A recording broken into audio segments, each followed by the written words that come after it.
Yeah, here, talk a little bit so I can check your levels. Check, check, check, check. All right, you're good. Thank you. Perfect.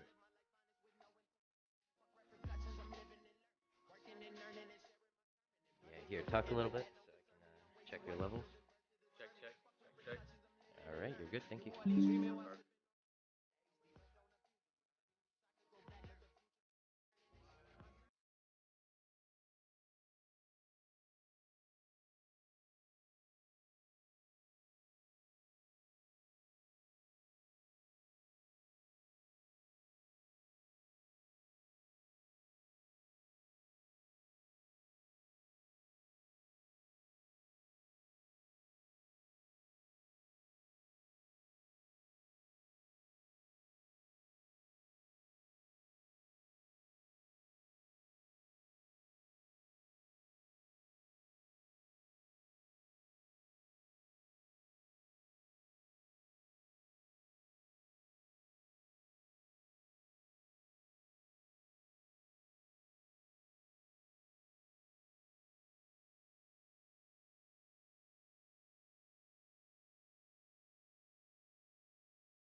smartest shit that I did. My mama calling, boy, you need your education. Look me in my eyes, she can tell I'm faded. Sipping cause of wine while my records playing. Breaking down sativa, bumping out a while. Locked up in my room, dodging expectations. Yeah. And Jesus Christ watching me. He probably sipping Hennessy on ice. Top it twice, neon lights flashing on the pearly gates. Haven't got a couple shows tonight. Finna wait in line for a chance to see Prince. Hoping on a second chance at life, just in case the one I'm living in ever do me right. And this high completely caught me by surprise. Doubled up on edibles on summer nights. Leather seats for summer weather. When the sun is out, I think I love you better. Pink skies twisted up with the blues. Can't make my eyes stop looking at you. I think I'm drunk enough. Ooh, I think I'm falling in love. What you smoking on? Ooh, I need a hit of that drug. Pink skies twisted up with the blues.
Yo, Corey, come back.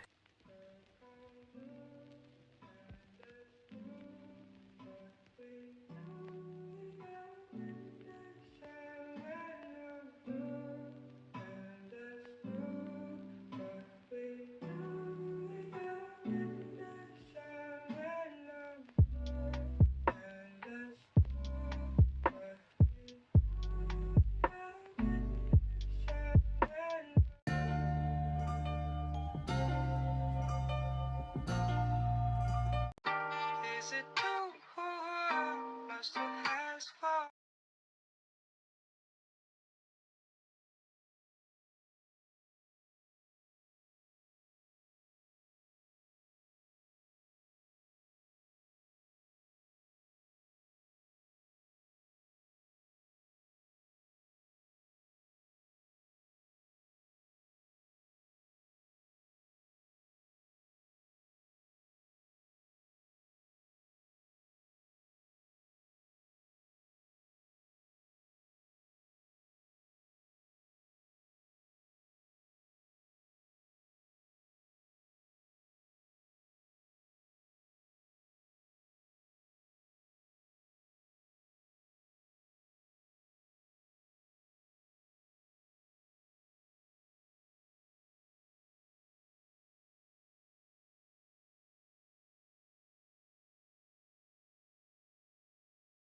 I want my kisses back from you. I'm taking all my. What did we have to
Welcome all. Thank you for tuning in. I see the dollhouse filling up. Super Nina, Drewski, Paul, Fermion, old guy, Andrea, Cyber. Welcome everyone. Thank you.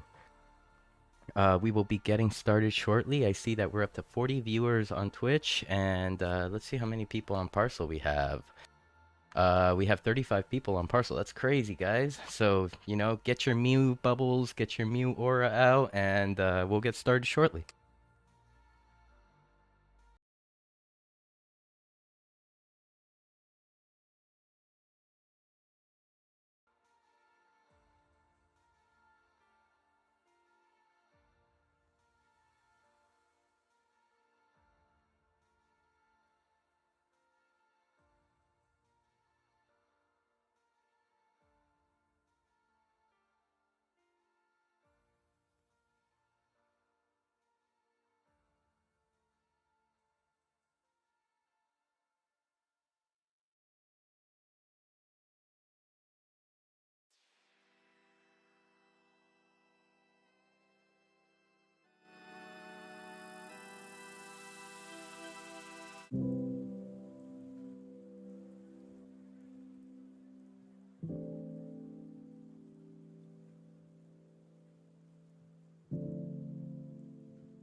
Yeah, I was here, bro. This Panther's fire. Yeah, there's like so much history at this spot now. The Panther was originally black, and the baby dolls were basically born here. It's just like a group of users, and it's kind of a brand now. It's like the Decentraland baby dolls. So it's like Tankpoko, Kanessa, Fermion, this. They would come here a lot to party. Now they're big. Now Tankpoko is actually the official first supermodel of Decentraland for next year's Fashion Week. Wow. I turned the Panther pink for them, and it's always stayed that way. So it's Pink Panther. That's amazing. Baby dolls. She rings a bell. That's good history right there. Sorry, my dog. I'm playing fetch with my dog too. No, you're good. You're good. Otherwise, he'll start barking. Yeah. Unbeknownst to me, I apparently created the first hot tub in Decentraland. No way. FA hot tub. I didn't know that until much later. Ooh, I gotta go slow for the cinematic right now. I'll go to the dance floor. I'm gonna shift walk. This is so fucking sick, yo. Wow. I was just like, I honestly was like, you know, so when I'm building this stuff, I was like, I don't care if anybody ever shows up, if anybody comes here, I'm gonna make what I want to make. And you know, I even had like that epiphany, like I always wanted a DeLorean, you know. And I was like, you know what? I'm gonna put a DeLorean on my build, and that's why there's a DeLorean downstairs. Bam. and on one of my real life art shows, I actually had the Back to the Future DeLorean on location for patrons to come chill in and take pictures and video and stuff, because I live in California, so you can rent almost anything you can imagine out here. So I was able to rent Back to the Future DeLorean and have it at my spot. So it was kind of like connecting my real life to this virtual world by putting a DeLorean in the build too, you know. Yeah. And so this is the dance floor. We added these stairs to the roof. and hopped in my hot tub. Hey. So the top was VIP. I remember when I came here originally, everybody was at the top, and I was like, I want to go up there. Yeah, so I like to make things like fun and accessible for everybody. So the VIP, originally it was like, I'm gonna make this VIP and you need to buy a wearable to get up there, and I was like, who the hell's gonna want to go up there, you know? Yeah. When there's nothing really up there, because originally there was nothing up there. There was no pictures, there was no bed, it was just a platform. And I was like, well, I want to learn how to make a VIP teleport, and if people buy it, then they can get up there easily. But alternatively, I'm gonna turn off the lights now so you can see the parkour. Fire. Is it update live? Oh wow. So originally, before the VIP, I always just had this parkour, and this parkour, these little pink discs over here, would go up to a Poke dispenser. And I say Poke because that's how I like to say it. Yeah, I've been between POAP and Poke. Like, I don't clean my body with SOAP. And I don't collect POAPs, I collect Poke. Whoa. I recommend first person for this one. Hell yeah. Yeah, that's for sure. This is my spa, and like you probably have your music off, but there's like soothing sounds, and basically you see these 3 platforms floating around. If you hop on one, it'll carry you around to the top, and you don't even have to do anything. You just chill and relax. It kind of made me feel like middle level floors are not that important. It's either top or bottom, and this is not true in every case, of course, but there's ways to create things so that they're more utilized. Yeah. So in this case, all right, there's going to be just a bottom and a top. That's it. and so that's, you know, it just forces you to slow down, you know. Right. We need that. I thought that was valuable, you know. And then imagine going through this in VR. Yo. How cool that would be, you know. That's a fact. It's doable now, you know. Like Is that just in beta? Yeah, it's kind of in beta, and you have to kind of mess around with things to get it working right. I'll show you the shortcut. I have a little secret if you're impatient like me. Yeah, I want to go to the top. The back corner behind the clone, there's a hidden collider, so you can just hop all the way to the top. Wow, that's legendary. That is attention to detail. When the clone looks up to you, looks up at you. It's pretty. But all right, so that's Casa Rustan and the Tranquility Spa, and then we have. I'll show you. Let me show you. On this, you know how to change realms, right? Yeah, just like. I gave them away for free to people who came to explore, you know, and you just show up and claim it. But the whole point of it really is it showcases my body paint. That's a real body painting that you see in the video. That was 3D scanned, and then I brought the 3D. Came from nowhere. A dream, bro. Yeah. And it's so like it's like duality too. It's like the dove and the skull. Yeah. The theme of the competition was positive, negative. And so I went with like war and peace was my concept. Amazing. I know locally, and I wanted to create a scene that kind of resembled a place near where I live. It's kind of like a top secret surf spot. And so I created the cove. And so it's just like this sort of beachfront paradise, and I wanted it to feel like a bonfire, you know, and you sit and someone plays guitar, like acoustic guitar, and sings. You just chill, you know. This is chill as hell. This is and so I decided to try to create also the first surfable wave in the Central Lane. Is that the legend himself? I surf in real life, and so I know how a wave is supposed to work in order to surf it, you know. So I did my best to try to figure that out, to create a wave that's surfable. I made it kind of fun. Yeah. Different. I hid an X, like a treasure X, somewhere on the map, and X marks the spot. You find the X, and it takes you. Wait a minute. Takes me where? Oh, I wasn't even able. Oh, I see it. Hey, yo, that's hard. Nah, steampunk shark is crazy. Yeah, exactly. Wow. So Kanessa, who let me borrow the land, she's all about steampunk, and we had this dialogue about like a steampunk world kind of in the sky. is. Like me trying to think outside the box a little bit. And Yeah, you don't really see much of this, like sick chill spots that just like are aesthetically pleasing, and they have like little secrets and little like Yeah. vantage points. But you could go in the tail of the show about bringing that in here. Is these are for Sandbox, the mouse car Wow, and the Snoop Dogg cars, the Snoop Dogg Sandbox. you're bridging the shit already. And it's like, I actually don't own the Snoop Dogg car. I stole it. We got him, boys.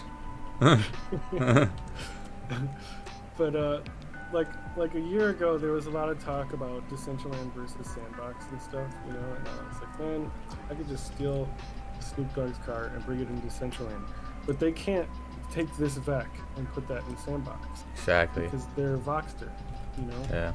And I think it's Exactly. important to note that like you can do anything you can imagine with certain limitations in Decentraland.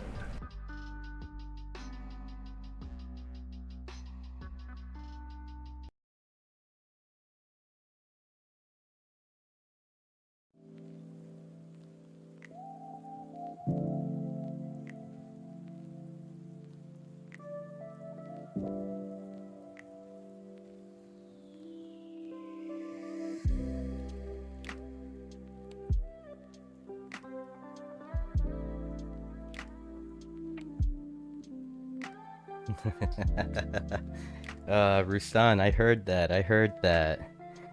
I don't wash my body with soap. I wash my body with SOAP. We need to quote that, NFT it, sell it on chain, off chain, make digital items. We gotta do it all with that shit. Welcome to DollHouse, everyone. Thank you for being here tonight. I see that there were some newcomers here tonight. Our new friend Joe and Corey, welcome. My name is Sinful, and I am your host for Beyond the NFT. Tonight's guest is a Decentraland content creator. He is focused on showcasing all the best things Decentraland has to offer. Everyone, let's please give a warm Decentraland welcome to Armen. How are you, Armen? Yo, what's up, Decentraland? I'm chilling, bro. I'm chilling. How are you? We chillin', you know. Just another beautiful Monday on Decentraland. It seems like Mondays are one of the busiest days here. Oh yeah. I mean, dude, I haven't been on in such a long time, and like seeing a bunch of these people like all pulled up, like, you know, because I'm honestly like not as active as I should be, and like a couple, like maybe a year ago, I was much more active, but this is just amazing, bro. Like, shout out everybody tuning in right now. You hear that, everyone on Twitch and YouTube? Big shout outs to you guys. So I guess it's a good time to just get right into it. First question I have to ask you, I mean, it's the general question. This is our first time meeting, and I have to say it is an honor to kind of be able to introduce you to our beautiful community here. How long have you been on Decentraland? Yeah, so I think a total of 2 years now. And the first year I was much more like active because I was like just looking at like finding out different things, meeting different people. And the next year I ended up finding a fire position that I wasn't able to have more time on the computer anymore. But in total, yeah, 2 years now. 2 years. So like from how would you say Decentraland has changed? Any like things off the top that like make you kind of like kind of say like, holy crap, this wasn't there last time I was here? Oh yeah, the sky was one thing. And also like when you boot up in Decentraland, like the little load-in animation is sick. And everything else is just more crispier. And I'm on the new PC now, so like I can run everything on ultra now, and it was such a crazy difference from like running things on low with like no weather system and like no anything. I mean, everything else with like related to the community though was like the same strong community, and everybody was just building. Mm-hmm, exactly. And how did you find out about Decentraland?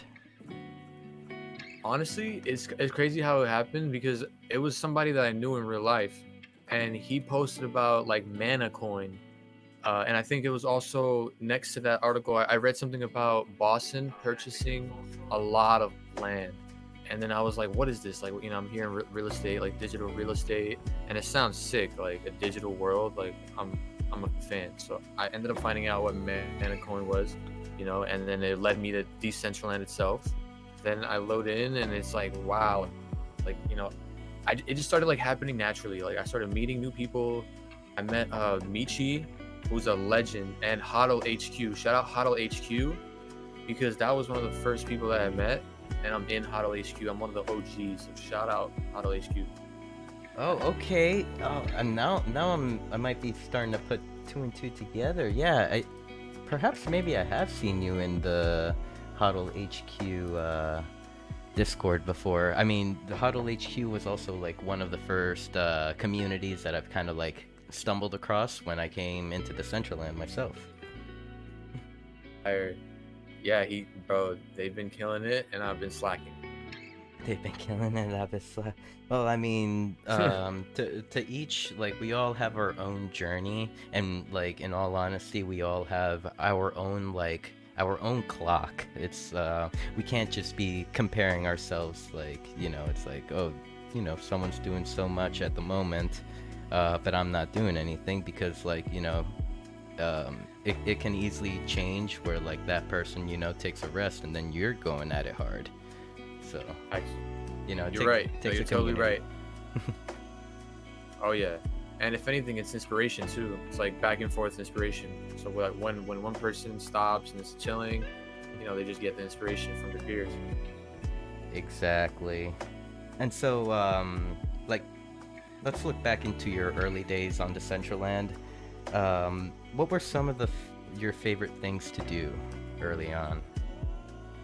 So it was definitely Wondermine, because I'm sure like every other person that like loads in Decentraland, they'll still look at like the first like most populated plot, right? And like, now it might be different, but like when I logged in, it was like Wondermine. So I started grinding out on Wondermine, and then everybody, like, I'm always seeing like newbies comment also like, yo, this is so boring, I hate Decentraland. And then I'm like, that pushed me to be like, okay, so what the hell is actually happening outside of Wondermine? So then I branched out, and then I realized there's a whole lot happening outside of Wondermine, right? I started visiting. I met Alan Howick, and he had like a gallery, like a cool, like he was showing out his like NFTs. I met him. I think I met him from Wondermine, and then I teleported to his land, and it was like he had a bunch of his NFTs displayed, and then one of the NFTs was Hitori Kai, and I was like, yo, that looks fire. So I tapped in with Hitori Kai. Like, I started like watching his like wearable tutorials. This is actually before he started doing that, I'm pretty sure. Like he was just dropping fire wearables back to back, and I was like, yo, I'm getting these boots. So I got the boots, and then that's what I was doing. I was just meeting people, and then just branching out, like finding different things about like different OGs, right? And I was in Huddle, so it was much more easier. Like I got all the alpha. Like they were like, yo, this is happening, blah blah blah. And then Michi started going crazy up, so then I started finding out about people from Michi, and then yeah, dude, it's like a tree. Like it just kept branching out. Just kept branching, getting bigger, stronger. Right. So what kind of inspired you to kind of start creating content about the Decentraland? Yeah, so I saw a lot of people like starting to go crazy with the content. Like Peanut Butter was like one of the first few, and then he got picked up by Decentraland. Like that was sick. I was watching Kevin. I was watching. I met Nobik. I think that's his name. Tobik? Is it Nobik? Nobik, right? No, maybe there was a Novik actually. Yeah, maybe, now that I think about it. I know there's a Tobik currently. Tobik. I'm sorry. Tobik. No, like I didn't meet him, but like we saw him in the Decentraland, me and my friend, and he was trying to interview us, and I was the only one taking it serious. My friend was like trolling him, but I was actually like answering him, and then I saw him making videos, and I was like, those are cool ass videos. So then what I wanted to do is I wanted to like take a different approach. So like we can all like take different approach. Like every single content creator does their own thing. So I figured my niche was gonna be like something like a company or a brand like secures some plot, I'm gonna review it, and then I'm gonna title it, yo, Samsung, for example, Amazon India, Hershey's, right, and like Heineken, and all these companies, they started making these like like immersive, like cool, like experiences. So I was like, yo, I gotta show my friends this. Like, I gotta show people out there that like it's not just ape NFTs. It's not just like it is a much more different, developed world within this whole Web3 like space, like conglomerate. Yep, totally. I totally understand. I totally agree with you on that last point. I feel like as if possibly. Okay, as a Web3 community, I feel like with the PFP JPEG projects, the culture went in the wrong direction that it should have gone. Because like originally, like at least my original belief was that NFTs was for empowering creators and artists that that want to make something for themselves and build it themselves. But then it like kind of the culture got hijacked by the PFP projects, and then everyone started like flooding in to all these projects, lost a lot of money, and now NFTs suck. But yeah, I kind of feel like we need to like it's up to us, the survivors here in the bear run, to kind of set the standard of what it should be like. Oh yeah, most definitely. Yeah, because like apes just became like the number one thing to talk about as soon as you hear NFT as an outsider, because that was like the most populated idea. This is not a populated idea. Decentraland, the community within it. So if we just like put pressure on it during the bear market, like you said, like this is like the perfect time to see how like chill we are with the fact that this is something that will.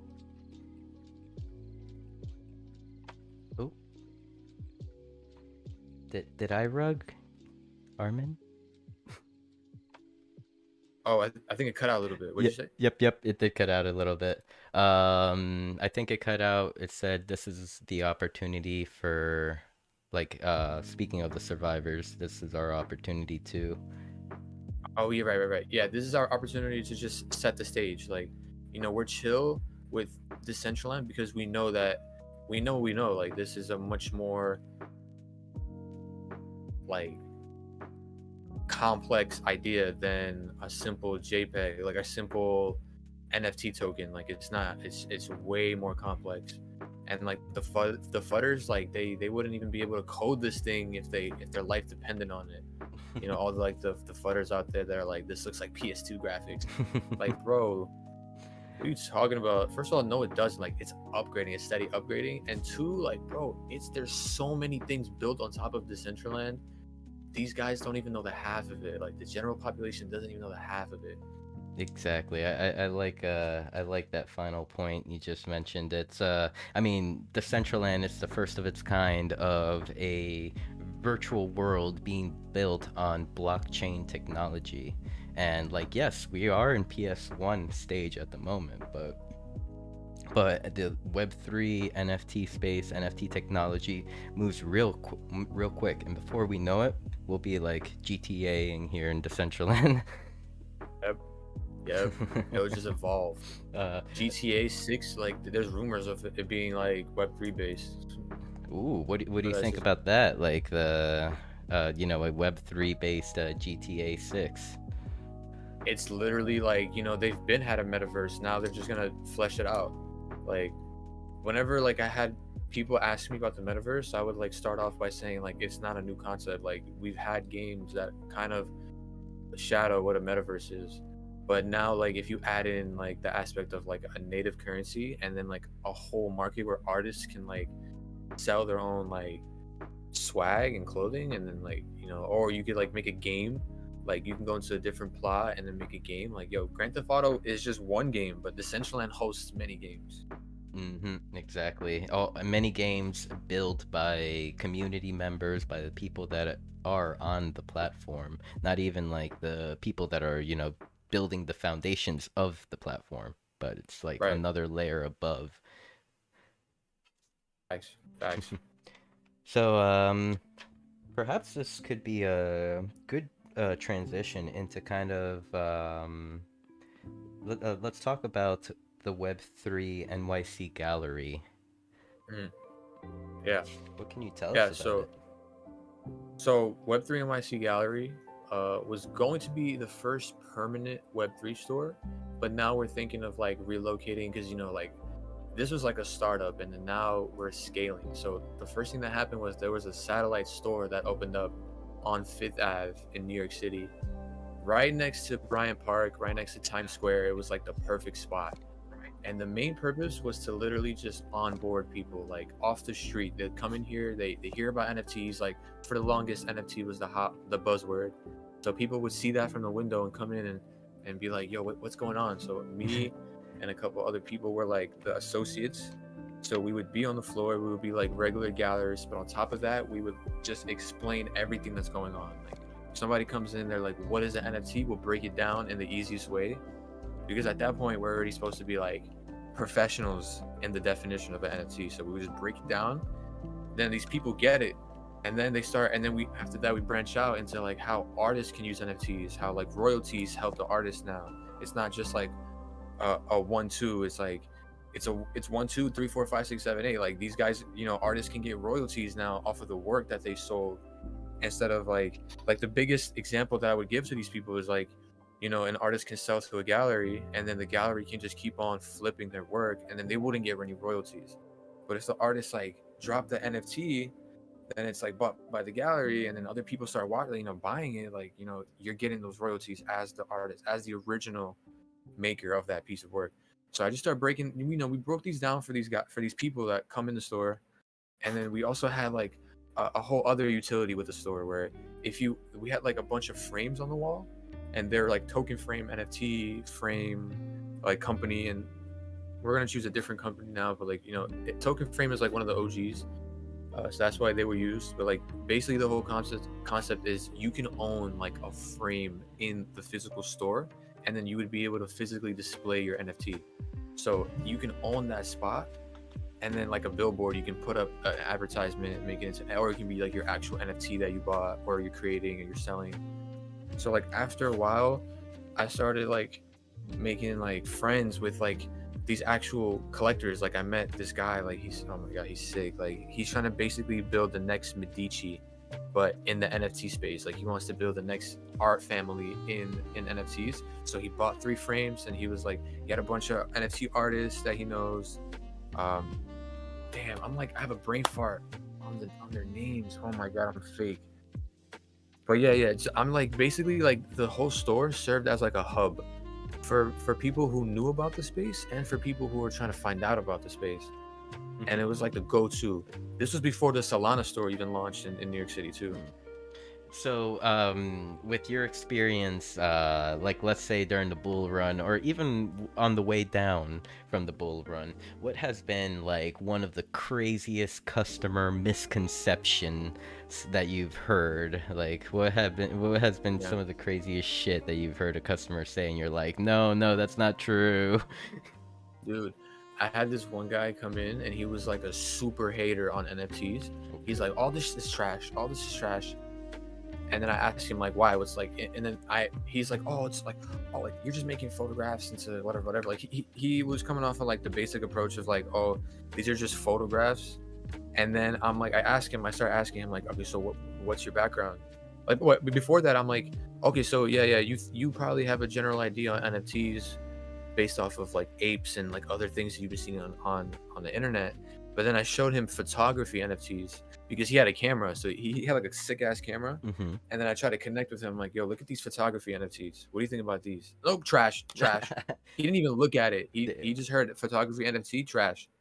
And then I asked him what his background was. He's he sells stock photos. And he told me that he's been in the business for years. And then I bring up the whole thing about like how NFTs now give the photographer the ability to get like collect royalties off of their work. Mm-hmm. And he was like, I don't want to hear it. I had that whole thing too. I was getting cents. I was getting pennies.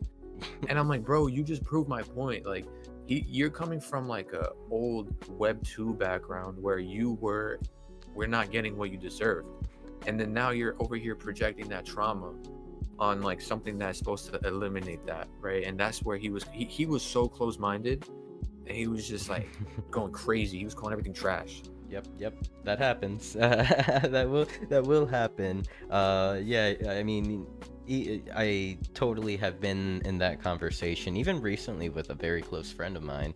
Like he was like, the word NFT came, and he's like, oh, no one will buy that, and I'm like, I mean, some people will buy NFTs.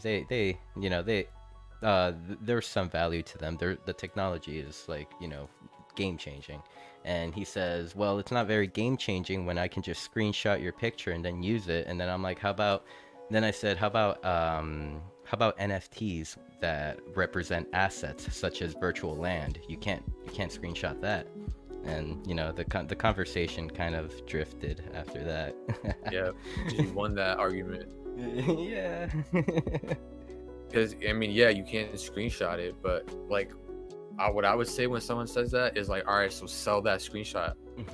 I dare you. Like, I want you to take this screenshot and deploy a scene on that parcel on Decentraland. Right. Put that screenshot into augmented reality. Exactly. Yeah.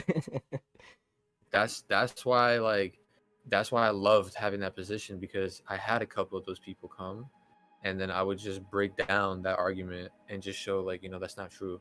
And then the second most like crazy thing they would say would be like maybe the fraud thing, or like how fraudsters are using crypto. And then I would just be like, fraudsters use every piece of technology that comes out. Like anything that comes out, bro, that's fraud. That's like, there's a whole backdoor for that. Yep. How do you think cybersecurity started for the Web 2? Because with Web 2, when the Web 1, Web 2, when the internet was being created, there was scammers everywhere you look. Like those were like the Wild West days of the internet, and now we're in the Wild West days of like Web 3. Exactly. You're right. There have to be mistakes. You have to make mistakes to know what to do right. Exactly. And so, like back to the gallery. On the flip side, who have been some of the kind of like the most amazing people that have come into the gallery and kind of like blown your mind and even like taught you something about NFTs and the space? That's a good question, because there's a lot of people, and I know my mind hasn't retained all of that information, but I had a bunch of like people who knew like the technology. Like at that point when I was working, like I knew like the ground level to everything, but then up to the point of like smart contract technology and like how blocks operate, like the intricacies, I wasn't that well versed in as I am a little bit now. But like they were telling me like the most, like I had people coming in from different projects. This one guy told me about Cosmos. How it's like how it operates as like a layer 0 blockchain, and then you could like make your own layer 1, and they just have so many airdrops. And then I'm like hearing all this stuff, I'm like, what? And then this one other guy came. I'm trying to remember like something crazy. Like there have been people from all over the world will pop by, because it's Fifth Avenue. So like tourists will just randomly come in, and it could be like the most rich like person in Bolivia to pull up, and they're like interested in everything. But like something crazy. Damn, I have to really think.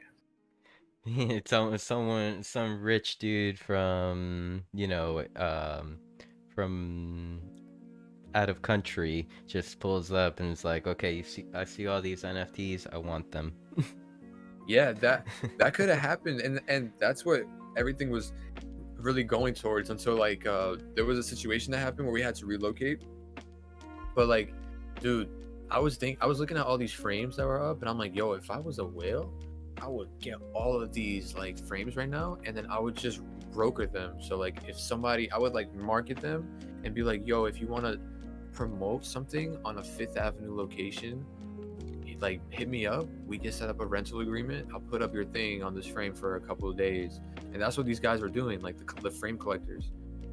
And then there was a project called Dogs of Elon, and they bought like 10 frames. Like they were sick. I met with some of the people there. It's like a dog derivative altcoin.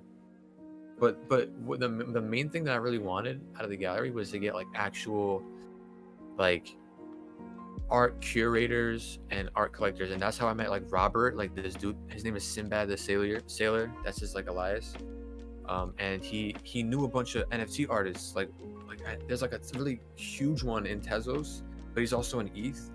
I forgot his name, but like there's another one that like is going crazy with the ETH NFTs right now. But he basically knew real life artists, NFT artists, like digital, like 3D design, like they were going crazy. And so he was just curating all of that. He wanted to build, or he still wants to build, like a huge collectors group. And I'm in the collectors group right now. It's like 20-30 members, but he wants to build like a huge mafia.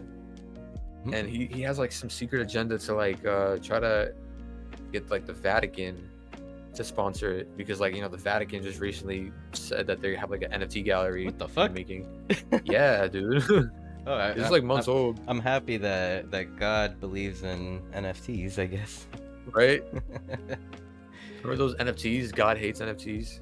Oh my god, like, those are hilarious, because you're just like, no, why would you do this? Right. Well, it turns out that was actually like a whole setup, Really? Like a marketing Yeah. gig, like through name to try to gain popularity and community? Yeah. Oh, It was by the hundreds, I'm pretty sure. oh, okay. Yeah. That makes sense. A lot more sense than the name. Right. We're talking about like the actual event, right? Or the NFT collection? The NFT collection. Oh, that is just like a random. Nah, that was a random NFT collection, bro. That thing was like, I think somebody told me that dude was like a developer from a different project, and he just wanted to make a collection real quick. Just make a collection real quick. So during events, big conferences like NFT NYC, did you notice a huge influx at the gallery? Yeah, that's when the gallery opened. It was Okay. like the first week of NFT NYC, and that was like the main motive to like just open it up on that week, and then just get all these people coming in to put them on. And there was a couple people that came in, and like I talked to this guy who was like a professor, and he bought like 2 frames, and like he was one of like the few people who like taught me some shit too. Like he's on the list, because I can't really answer that question that you asked about like the craziest thing that I learned, because there's so many things that have just like merged in together. I have to like really pick my brain. I totally get it. I mean, I recently I live in Florida, so NFT Miami happened recently, and I went over there, and I feel that 100%, because even like to this day, when someone asks me like, what was the craziest thing that happened in those 3 days, and I'm just sitting here like, holy shit, so much crazy shit happened, like so much shit that just like broke me, and I was like, wow. I mean, like, I got to meet the CEO of Decentraland on that trip. Wow. I shook his hand, and I shook his hand, and I didn't even know who he was until later on, when I'm like, hey, let me add you on Twitter, bro, and he's like, yeah, bruh, and then like I'm like, who are you? He's like, I'm Agus, and I'm like, what? That must have been crazy. I'm like, what, Agus, the CEO of Decentraland? He's like, yeah, that's me. Wow. Oh man. Yeah. That's crazy. Like after the fact, like like you like created this like chill relationship with him, like while you were there, and then like after the fact you find out who he is. It's crazy. Yep, exactly. It was, yeah, it's one of those moments that just set me back a little bit. I've just made me sit down and reflect. Right. And he was chill. Yeah, super chill. Like no shit. They'll probably hate me for saying this, but I feel like the entire team, we could all vibe around the campfire smoking a joint.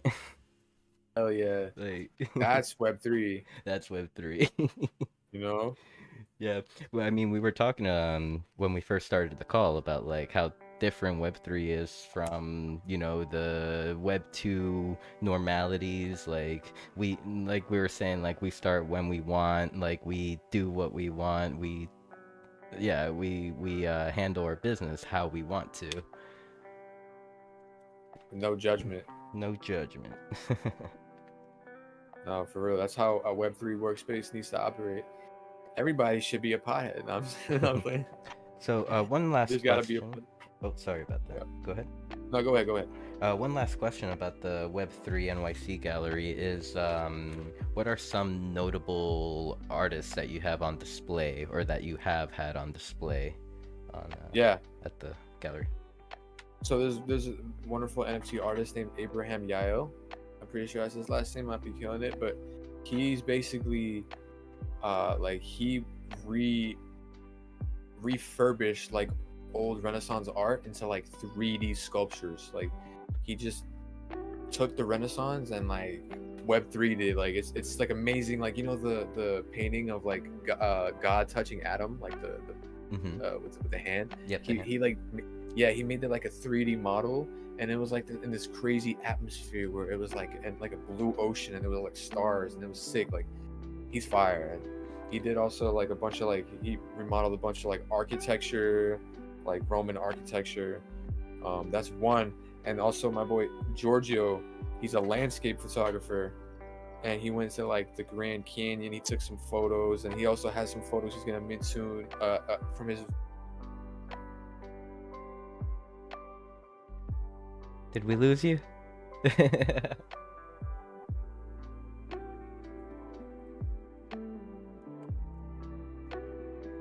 Oh no. I think we lost Armen here for a couple seconds. Or did I lose everyone? That's the scary part. Well, we'll have him pop back in and be like, "Whoa, we're rugged." Oh, there, Armen? Yo, what the hell happened? I just went through like a surge, bro. They don't want me to be talking about this. They don't want you to be spreading the good word of Web3. For real, what the hell? What's going on? I think the last thing I said was Giorgio, right? Yes.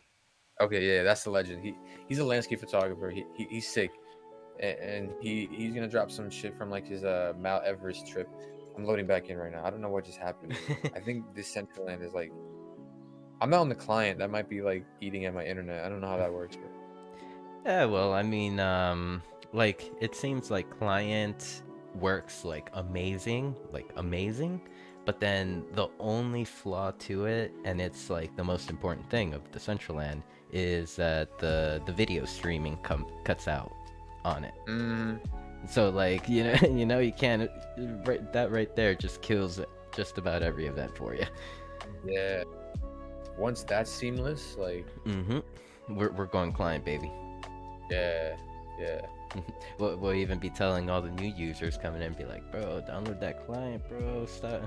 Get off that internet browser.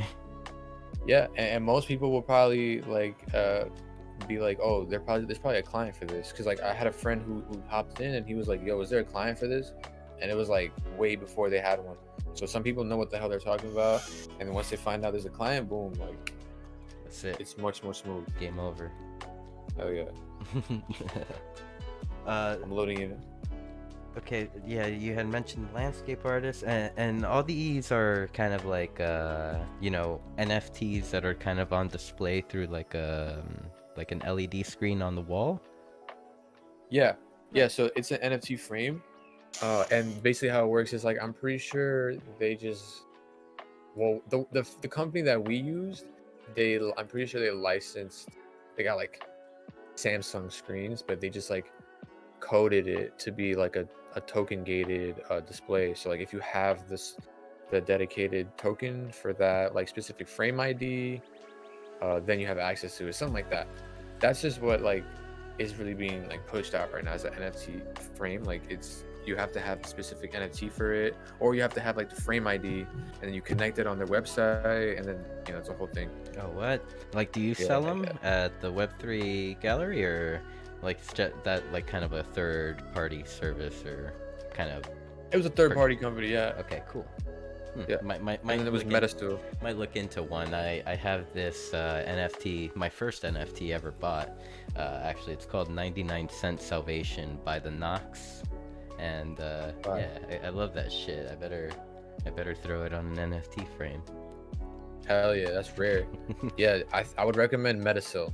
Metasil, got it. Yeah. Metasil with a C or S? S. Okay. Damn, what's going on with my Central Land? Jeez, they don't want me to pull back up right now. They don't want you spreading good word. At least we're on Twitch right now, and they can't stop you. Facts. If there's an assassination, it's live. It's live. First meta assassination. Yo, sort of online activity. Oh, fuck me. It's like this again. No, bro. What? It glitched out? No. We're good. Okay. Dude, you Um, heard about the VR headset that will like one of the Oculus guys like developed like a headset that could blow up, like it could trigger an explosion. really? No, I Yeah. have not heard about that. What? Yes, wild. I don't know why he did it. I think he did it for fun, but apparently that's real. Apparently that's real. Oh man. Yeah. You know, the internet just sometimes has so many gems that you kind of wonder. Right. So here, let's segue over to Gunk Dump. I hear you are CEO of Gunk Dump. What can you Hell tell yeah. us about it? Yeah, so this was like a streetwear label that I developed when I was like 15, and I was like just keep pressing things. But then obviously, you know, once you like get passionate about something, you start understanding like the different levels to it. So I started understanding like the levels, like the business side, and then like screen printing, silk screening, getting more quality. So like I started building this streetwear label. It was just regular clothing, and then when I started tapping into the Central Land, because it was the Central Land that really like jump shot, like it slingshotted me into the rest of Web3. Mm-hmm. So when I found before out, we continue, do you have a Yeah. website for Gunk Dump that I can pull up and kind of scroll through while we continue? it's temporarily closed Okay. because I'm on like a hiatus right now because I'm trying to develop like this next level to it. So right now I just like shut down the website. The website is up, but it'll be like it's like a Shopify like default locked thing where you have to like put in a password or whatever. Gotcha. There's So- an sorry to cut Instagram you though. off. No, Oh, you're there's good. an You're good. No Instagram? worries. Here, I'll pull Yeah, up the yeah. Instagram then. It has some Cool. of the designs on it and stuff. Yeah. So it has all the designs that I ended up like. One of the designs, the most recent ones, was actually I bought a design from one of my friends who's actually the Trance CEO. So it's Trance is a streetwear label, and I want to bring that into the Central Land too. So with Gunkdom, what happened was like I started doing the streetwear, but then I tapped into the Central Land and the NFT wearables, and this was before they locked they updated the mid price. But like at the time, it was like the same price. It was like $500. I'm pretty sure it was like 500 mana at the time was like $500 for me when I hopped in. So I got it. So first yeah. Sorry, I'm all over the place right now. So the streetwear label happened, right? So then I was like, yo, I want to make a Gunk Dump NFT wearable. So before that happened, I didn't have like the money. I was like still collecting the money for the wearable claim or the publishing. So then I just made like simple like OpenSea like half mints.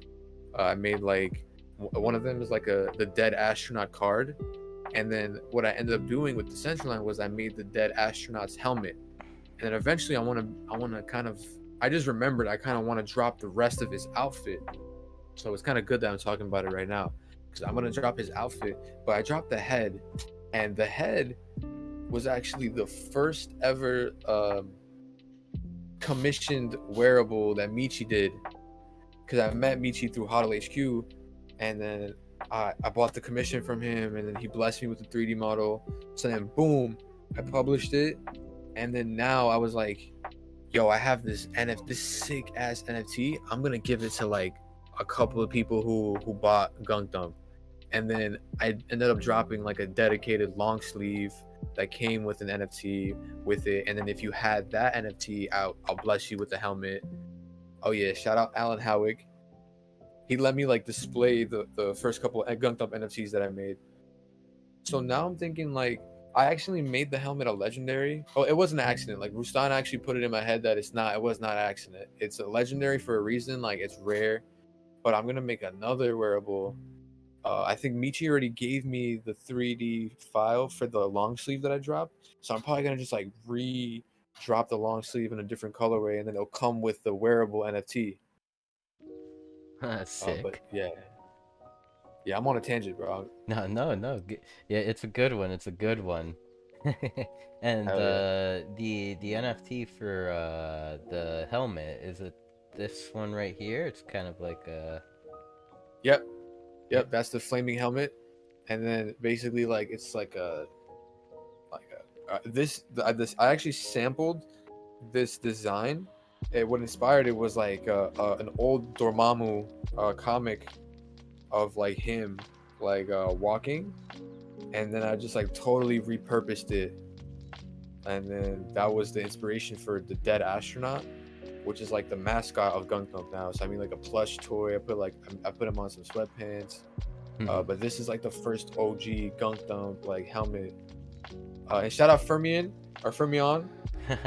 I was gonna bring this up. We talked about this. That was one of the first people to really purchase a helmet off of me, and it was so random. And mana was low, so like it was probably like, you know, this looks cool, let me buy it. But like yo, and I saw like them rocking it, and I was like, hell yeah. Yo, But they only know me as Gundam. They don't know me as Armen. yo, that's funny. That's funny. Fermion's in the Twitch chat right now, and you know how you said that Ferm was the first buyer for the helmet? Yeah. Fermion is saying, I think that was my first or second purchased NFT. Wow. Oh. What the hell, bro? That's crazy. Big shout out to Firm. Yo. Like Back. the you know the Decentraland community has a lot of love for Fermion. They have always been there for us. Hell yeah. Shout out Firm. Shout out everybody. And let's see. I was doing a little bit of scrolling, and I see like some designs and stuff. Some pretty cool designs. I better buy me this one right here with the bong. Oh, I got you. Yeah, I need to redrop those. Those are like, bro. I'm gonna bless like, yo, whoever asks, like, I'm just gonna throw the Gundam NFT to you, except for the ones that like are gated to like the merchandise. I want to do more of those, but like the ones that I just dropped, like I want to bless, like just give like the OGs that, because eventually I feel like this is like the beginning of what I'm trying to build. Like I want to branch out to like do more NFTs on Tezos instead of Polygon, because like Polygon. Oh, we have lost our friend again. He will be right back. He said Polygon. He wants to do NFT like other NFTs, Oh. you know. Okay, so you Oh, had hello? cut off. You had cut off after you said Polygon. Right. Oh, okay, yeah. So Polygon is sick because obviously it's the layer 2 for Ethereum, and all the NFT wearable market is like on Polygon, but I don't see much of like the art, like artists coming up on Polygon, and that could be proved wrong in a year or so. But I want to really switch from like, because I dropped the original NFTs on Polygon, the ones that aren't NFT wearables, but I want to drop like NFTs on Tezos now. And then speaking of Tezos, I'm not even gonna bring it up. That's gonna be another topic that we'll branch into. Yeah.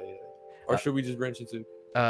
Well, I was just gonna make a comment, that actually I've heard Rustan always say that, you know, all successful NFT artists are multi-chain, or most successful NFT artists are multi-chain.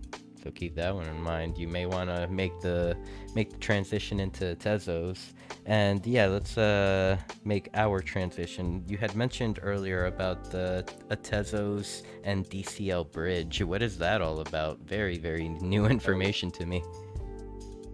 Yeah, so shout out Altcoin Radio.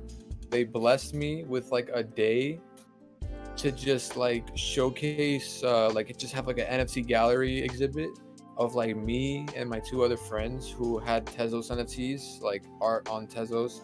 So we were like the first people, and feel free to prove me wrong, but only after this event there was like another Tezos event that happened. But we were like the first. That was like the first metaphysical bridge of Tezos hopping into the Decentraland, because we had like this cool exhibit in Altcoin Radio. Michi did like a 3D model of like a long sleeve, a gunked up long sleeve, and then it was like a huge mascot in the room that was like in the corner. Yo, shout out to Torque Cam, shout out Torque Cam. But like there was a huge gunked up mascot. Like it was a sick event. Like but we had like Tezos NFTs there, and we also had like a podcast playing on the huge screen, and it was just us, like all of us talking about just random stuff. But that was like something that I was really inspired to do, because like Rustan said, like everything successful, it all comes down to being multi-chain, because we're just gonna like they can't just be one chain. It's gonna branch into like one singularity. Like you'll just go to a portal, go to this one, jump into the next portal, go to that chain, blah blah blah. Like that's like the best way to do it. Yeah, totally. And let's see. I cannot speak on the earliest Tezos and the crossover to the Decentraland event, but I do remember it was a pretty special event. I personally had fun at it. Rustan, I think it may have been like 5 months ago to this point, had a kind of like a Tezos Decentraland event where at Casa Rustan he showcased a whole bunch of different Tezo artists, and and at the time I remember I was just like so distraught, because like there were like a lot of amazing artists that were being displayed at Casa Rustan, but I didn't know how to use Tezos, or I didn't have any Tezos. Yeah, Rustan told me he was also on some Tezo. Yo, that's how you know, bro. He is a special person because he knew Tezos, and like I clicked like automatically as soon as he like spoke about it. I was like, yo, that's sick. The fact that he also had like an event, like a Tezos bridge, that's how you know like Tezos is really paving the way for like artists specifically right now. It's like a huge art market on there, but it's no different. Are you still like a little bit like weary about like how to use it? Oh no, I probably like 2 weeks ago I was like messaging Rustan like, hey, is this safe? What mask do I download? So yeah, Rustan made sure to take care of me on that end. Legend. Freaking legend. Hell yeah. Yeah, it's the same thing. It's like MetaMask. There's the Temple wallet for MetaMask. Blah blah blah. Like, it's sick. I'm a fan of like combining the worlds. You know, like back to what I already said. Like Rustan had it cross chain agnostic. Here, 1 second. I'm typing in chat that Joe is new to Decentraland. So if anyone, well, I'm telling everyone right now, if anyone wants to send Joe any goodies, get his Twitter, get him to drop you his wallet address so you can, deck him out a little bit. Back, shout out Joe. Very exciting when like you see a new user, because like and this is actually a topic that we kind of covered a little bit in the conversation like before the show, that like when you look at the Decentraland from the beginner's like point of view, you only like see the surface level of it.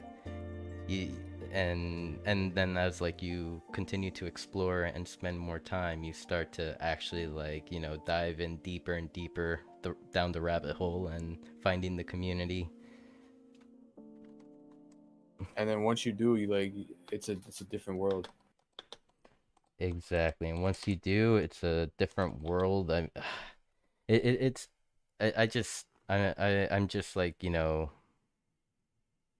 I just feel very honored to be like in the position that I am, like to this day. Like looking back a year ago, let's say New Year's 2022 to New Year's 2023, I mean, so much has changed in a good way. Like community was not on Decentraland like when like 20 for the 2022 New Year. There were different communities on the Decentraland, but like like people, but like a Decentraland community was not like there.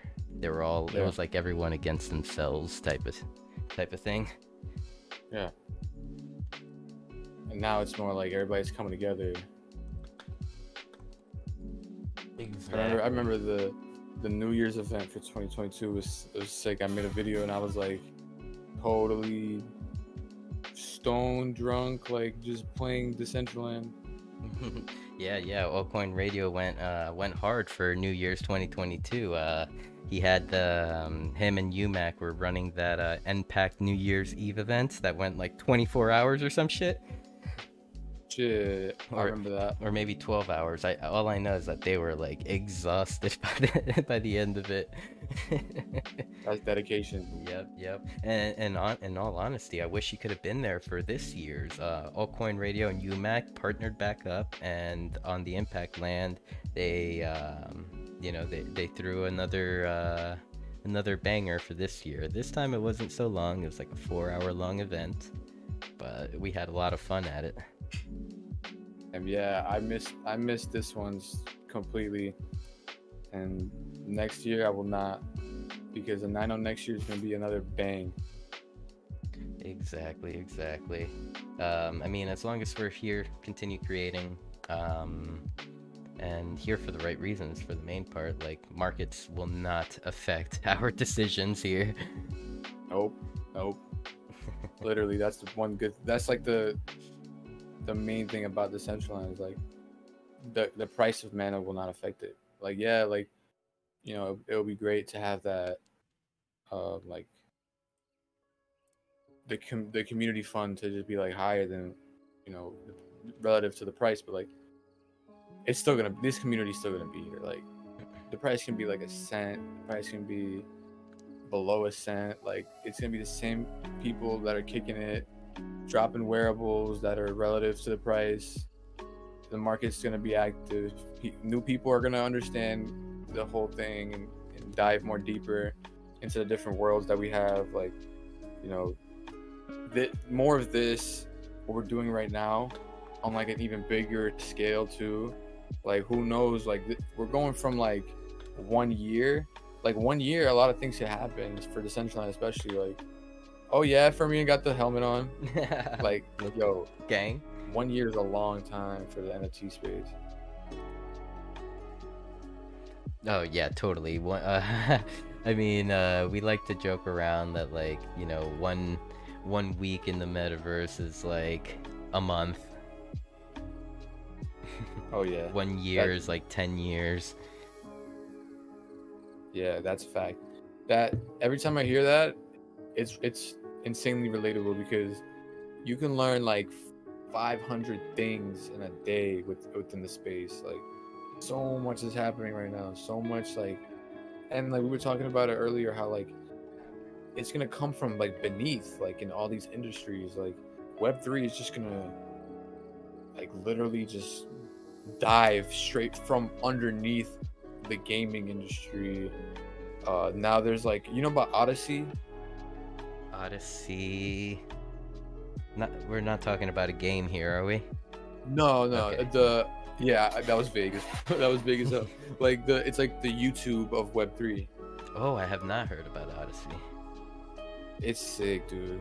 Like you can link your YouTube to it, and then every time you upload on YouTube, it drops there. But it's basically watch to earn. So it's already leaning towards that. Like you're watching YouTubers, they get this native crypto, you get this native crypto, and then it's like you're mining by watching. I did not know that it would like that. That's very surprising to me. The part that you said that you can link your YouTube to it and kind of post videos like from your YouTube into Odyssey, because like usually like the Web 2 platforms are all like Web 3 no. Yeah. So I don't even think it's like a confirmed collab. I think Odyssey just like, I don't even think YouTube's aware of Odyssey, or maybe I'm wrong. Well, let's keep it that way. Let's not tell the feds here now. They probably just write us Right. shit. We got him. No, damn. I'm the Fed. I'm the Fed. I've been the Fed. Well, can you tell them to like hurry on the Ripple trial? I would like to see Moon here real soon. Facts. You think they're gonna lose? They're gonna lose. Man, I I think there must be a reason why they've been holding it off for so long. Cause like every time like there's like rumors that they're gonna come to like a deal or whatever, a decision. Like it gets pushed back, so it has to be like something where like the big brother is like, nah, we're not operating within my terms, so I'm busting out section B, letter page 290 of the of the courtroom rules, where that states that we should not continue because I don't want to. For real. For real. We'll check back later. Right. U.S. government out. Uncle Sam. Damn. Nah, that's facts. They're trying to figure out any other way they could Mm-hmm. And get with their hands.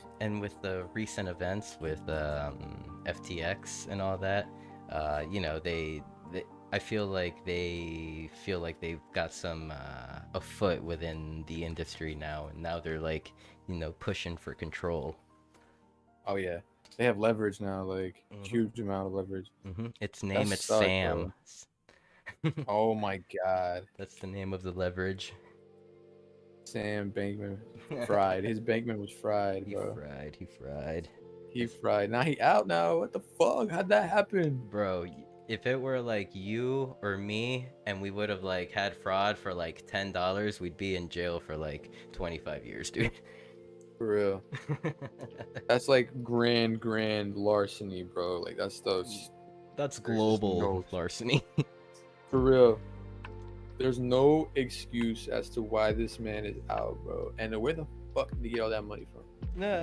You know what? There's an interview by the Coinbase CEO back in 2020 when Sam started like popping into the exchange scene, and the CEO of Coinbase says, "I literally don't know how FTX has the liquidity to do what they do, but they have it."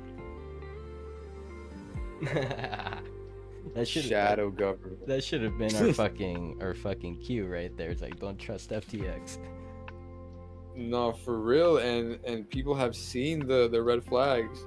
I know the I'm not trying to show Tezos, but like one of the Tezos CEOs was in a chat with the girl that's with Alameda. Mm-hmm. I forgot I forgot her name. She's also in cahoots, right? And then Yep. she was like making a joke like, this is why we should invest into FTX.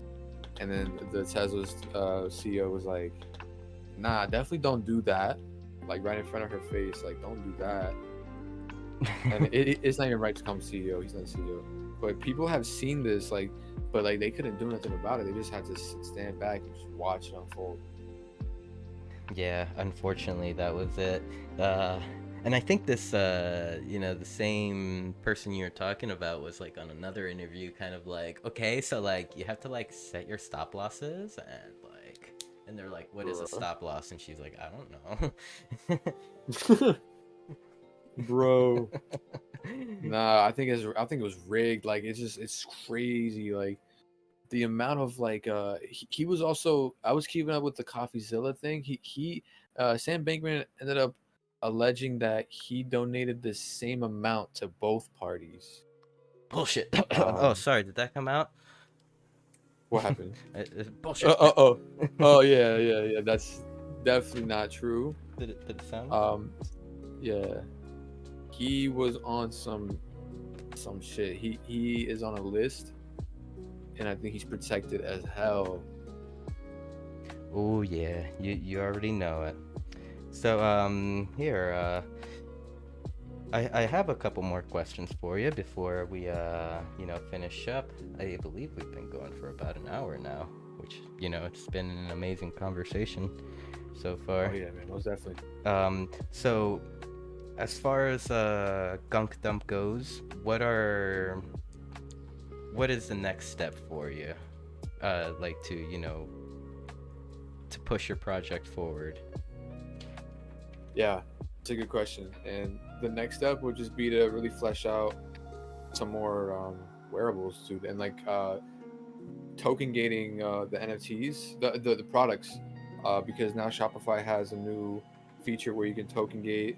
I think it's still in beta, but I think I signed up for it. I think I'm able to do it where I want to basically, I dropped, like, the last thing I did with it was I dropped the VIP token to every single current Gundam holder. They got like this VIP ticket, and then I'm on this like year-long hiatus to figure out like, okay, so what's the utility? And I want to offer like discounts, like wearable airdrops. So like if you have the VIP token, you can prove that on Shopify, and then now you automatically have like discounts to this product, or you can get, oh, it's like your daily reward, like here's a wearable, and it's like a wearable with a high mint, so it's like a common, like I can just airdrop it to everybody easily.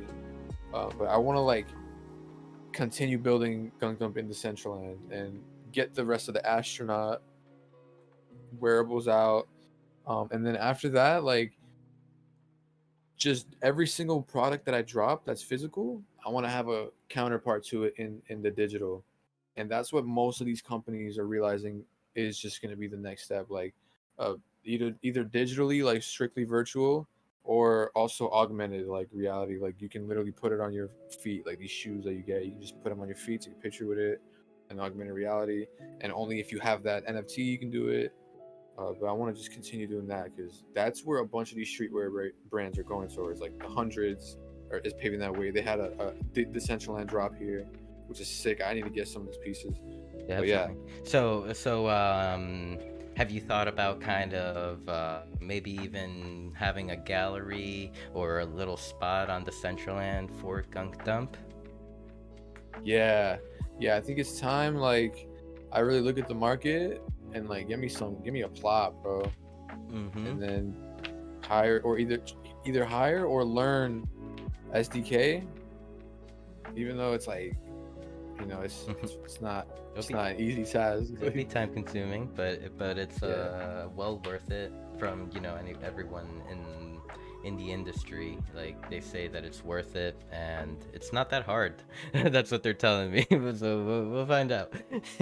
We'll find out. Nothing is hard, realistically. Yep, exactly. As long as like you're motivated enough and, you know, have the drive to do it. Nice. So as far as like kind of like, you know, first start, let's say for Gunk Dump, maybe within land or something like that. Have you heard of DCL Worlds yet? Yeah, that is something that Rusan has showed me more of, and I knew about it, but that's something I need to dive into. Yep, and I feel like that would be the perfect like step one to dive into, as like from the learning point of view, because like right there you'll have a 2x2 parcel that you can deploy, you can build and deploy as much as you want on, and, you know, play around with, and then if you ever, you know, feel like you feel like the investment into the main world is the investment you want to take, then, you know, you have the knowledge. Yeah, you just reminded me, bro. Thank you. I've been meaning to just make a couple of worlds. Make one, obviously, for Gunk Dump as soon as possible, because that is a great idea, and Decentraland is goated for that feature. Yep. It's DCL Worlds is kind of cool. I feel like it's spatials, like it's like the slap in the face to spatial. Like, we can do the same shit, but better. well, going crazy. I don't know about better, because spatial has like the advantage of like the prettiness to it. Like we're acting within like limits here, and cartooniness and all that fun, while over there they're like they have Ready Player Me characters trying to like be like somewhat realistic, looking like sloths. Yeah, Sorry. that's very true. Sorry, I like to call Ready Player Me characters like sloths, because have you noticed how short their torsos are compared to their legs? Yes, I have. And that's a good point. Oh, look at And they look kind of like, I don't know. It's like it's still cartoonish in a way, and like Ready Player Me still has a lot to go as well. But like I guess they've been killing it. They've been, like I actually met some of the developers at the gallery, and well, I think the two main founders or some shit. I met them, and Spatial is cool too. Like just for like a easy entry level thing, but like linking your domain name to a world is crazy. Mm-hmm. Yep. Like the and this is referring to the Decentraland name, correct? Yeah. Yeah. Yeah. It's just crazy how you could take your name and link it to your parcel of land in the main world, and type it on your search bar, and you'll be there. Or even like the application of the NFT worlds. I believe that is like a separate link, but definitely it's kind of like the same. It's a domain, or I believe a node is what they're calling it. I'm not tech savvy enough to know all the lingo. Right. Yeah, I need to dive into it, man. And the fact that these things don't expire, bro, like already a step ahead of ENS. Yep. Already ahead of ENS. Spatial's yearly membership, because like if you're buying right now, you're buying an ENS, or you're buying the name for like $30, compared to Spatial's like $30 a year subscription. Like after a year, you got your money's worth and shit.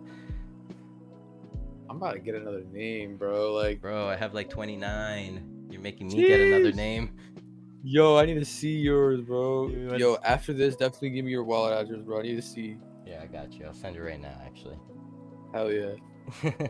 Damn. What's like your most memorable ones that you can like think of right now? Like my favorite names? Yeah. Definitely a Sin is like, actually a pretty goated name. It's a 3-letter name, and managed to snag it off the second market. I paid more than I wanted to for it, but whatever, is worth it. Sinful was my first Decentraland name minted, like, and since it was the first, it was I minted it back in the bull run, so like, mana was like $3 plus, so $100 or 100 mana in those prices, and then I had to pay like another $200 in gas. Oh my god. Oh man. So, It'll be worth it though. Exactly. I mean, I figured one day I could sell the name Sinful to like some porn industry for like, I don't know, 1 million ETH or two. Yeah. Or like, yeah, it could be them. It could be like another company. There's gonna be a crap ton of companies that will start grabbing things up.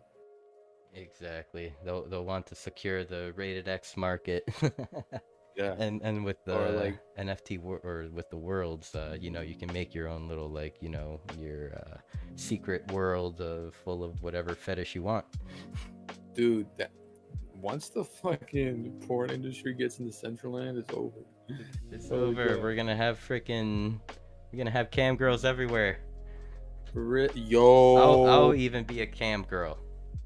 Fuck it, bro. The money's there. No, have you heard of like the metaverse cam girl thing? But like it's like you can be a dude, but your avatar is not, and people make money off of it. Like they make money off of like metaverse stripping or some shit. Taking notes. Whole world. Yeah, right. I just got a camera for Christmas here. I told my parents, thank you, Mom. You have just enabled me to start my OnlyFans account, but I think I'm gonna go Web3 now. Oh shit, that's pioneering, bro. I'll be pioneering. I'm gonna show my butthole for the Web3s. And it's not even. It doesn't even have to be yours anymore. It could be a completely. Oh yeah. Like you can just remodel it every time. You could just model my butthole now. Damn. For real. So now your identity's safe, and then when somebody asks you what your occupation is, you don't gotta say, "I'm a cam girl. I'm a metaverse cam girl." Yeah, I'll say it loud and proud. Back at the family dinner. At the family dinner. Oh god. and then you're the richest one. It's funny because like this year, not so much. You know how like you remember the memes that were going around during the holiday season about like you remember how like in 20 holiday season of 2022 everyone that was in crypto wasn't rich as fucking shit, Yeah. telling their family members to buy crypto, and then like this year is like, oh look, it's our crypto billionaire, how are you Come doing big downstairs. yeah, how are Yeah. you doing big investor? Yo, and then it's like them peeking through the attic. Yeah, Bro, dude. that shit is relatable in Well, like in a cringy way now because we're in the bear market. we'll be swinging back up. We'll be swinging back up. I mean, Right. I remember, dude, I remember the 2017 bull run. Like we reached 18K, and I had a friend ask me, hey, should I buy into Bitcoin on its way down? It was like hitting like 14K at the moment, and I like just told him, I'm like, right now it's bad times, but like, if you're looking to hold long, go for it. Buys Bitcoin at 14K, and then it drops to like 3. Yeah, he's like messaging me like, yo, I dumped all this money into Bitcoin. I'm like, dude, just hold. And then we didn't talk for like a couple of years there, and then 2020 2021 hits, and that same Bitcoin that he bought, I hope he didn't liquidate back then, because we didn't talk. That same Bitcoin hit fucking 68K. He definitely sold. Oh my god, I hope he Before didn't that. I hope he didn't sell at like 3. Bro, that's the psychology, bro.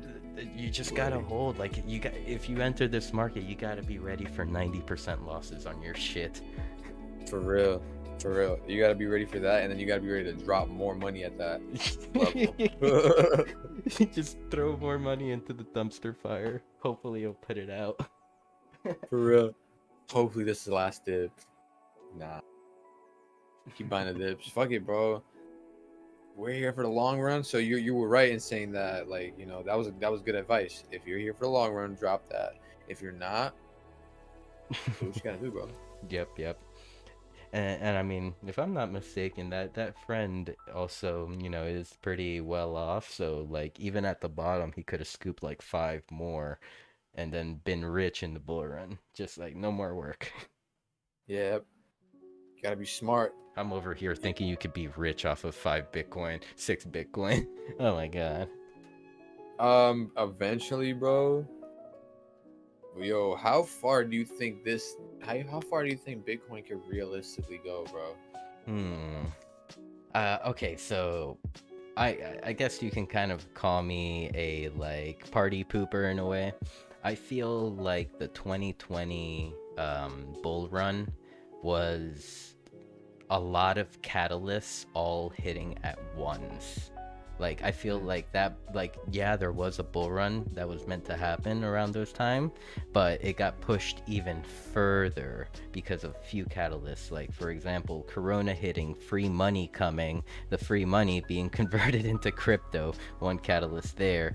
Global markets shifting money from other industries into crypto, there's another catalyst there. The monkeys, the blockchains technologies, all that stuff was like coming to light and getting big. So there were many things that happened at the right time, back to back, and not to mention Meta. Facebook being like, we're Meta now, and making us pump. So, Bro, that pumped mana crazy. dog, yeah. So like, even with that, like, I'm not even sure like our next bull run will be up to the previous prices. It could, like, or it could even go further, because like, everyone says, oh, next bull run 100K, next bull run 100K. I'm like, I want to see it, but like, Yeah. I'm just trying to be realistic. Maybe like we might even touch 50K again and stabilize there. Right. Then that's the floor. Yeah, nah, 100K is crazy. Dude. But like, people were saying 50K at one point. That was crazy Mhm. for that paradigm. Even at that time, Who 50K knows? was crazy. I agree with you. So like, the sky's the limit. I don't know shit. This is just me Word, speaking, saying words. word, bro. Imagine Satoshi comes out of nowhere. He just pulls the death switch. Oh, dude, Satoshi comes out of nowhere and says, "I'm Satoshi," and fucking Bull Run activated. Yo, there's so many theories, bro. I love that um like phenomena that like he is just this random, not even he, it like just Satoshi. Hmm. For all we know, it could be an AI or some shit hiding in the deep in the internet. Yo, for real though. For real, like, I mean, there's been talks about a singularity back in like 2010 already. Oh, fuck me. Like, bro. Yo, AI technology is getting crazy, dude. Yeah, dude, that's a fact. Like, a year ago, let's say, like, people were using AI, but they were like not using it, or they weren't talking about it. Now, like, people are like, oh yeah, check out this AI program. Yeah, there's actually like 5 AI programs that will write you a fucking poem. um Yeah. and then there's 10 AI programs that will draw you a picture. Yep. And they're banning it in schools. Man, that's no fun. They Fucked need up. to No. implement, like, go with it, not against it.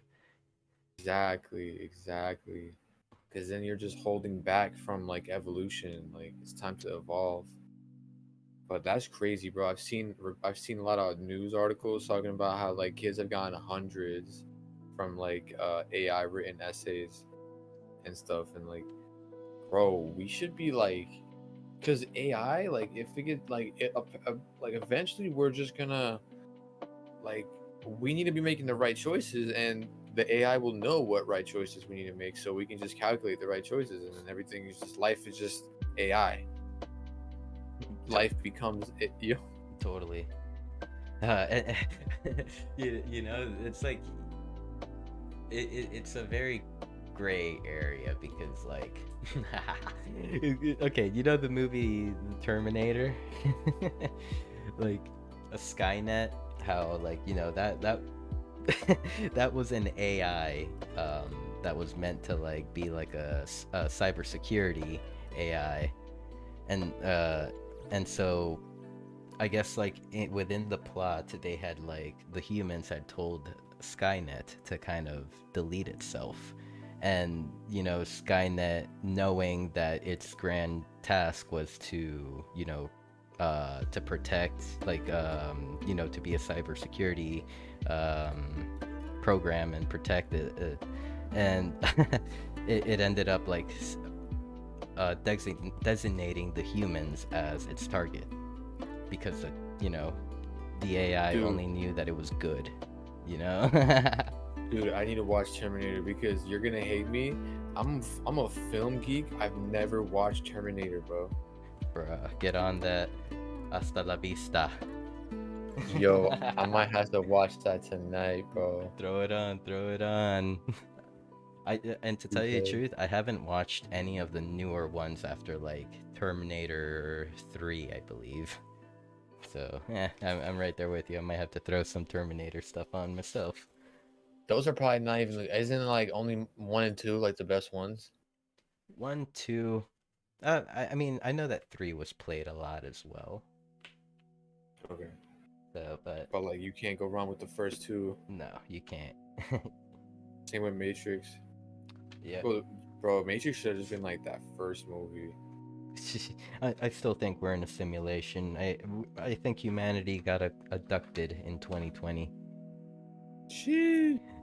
And we're all in these tubes right now, just, living a simulation. How else do you think all the crazy shit is happening in real life? No, for real. I mean, on like a greater scale, we like that theory that you just said, it could be that exact thing, but like even grander for us to even imagine, like, because like our minds are like 4 dimensional and we're in 3D dimensional bodies. Like, we're playing an AI simulation right now, like a natural one.